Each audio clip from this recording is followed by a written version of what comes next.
বিসমিল্লাহির রহমানির রহিম। সম্মানিত ক্রেতা বিক্রেতা সকল ব্যবসায়ী ভাইদেরকে জানাই সুখবর। চালু হতে যাচ্ছে নাভারণ ঐতিহ্যবাহী পশুহাট পুনরায় চালু হতে যাচ্ছে। নাভারণ ঐতিহ্যবাহী পশুহাট পুনরায় চালু হতে যাচ্ছে। মনে রাখবেন, আগামী 11ই মার্চ 2026 রোজ বুধবার থেকে নাভারণ পশুহাট পুনরায় চালু হতে যাচ্ছে। আপনারা জেনে খুশি হবেন, দীর্ঘদিন বন্ধ থাকা ঐতিহ্যবাহী নাভারণ পশুহাট পুনরায় চালু হচ্ছে।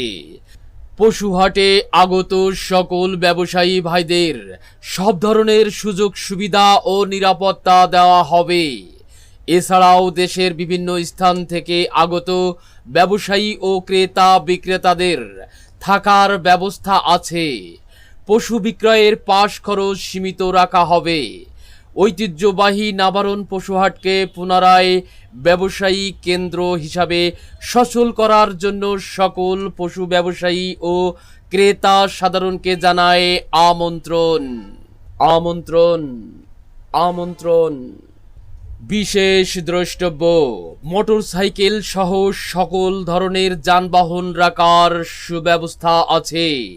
সার্বিক তত্ত্বাবধানে জনাব আবুল হাসান জহির, সভাপতি শার্শা উপজেলা বিএনপির ও সাবেক চেয়ারম্যান শার্শা ইউনিয়ন পরিষদ শার্শা যশোর।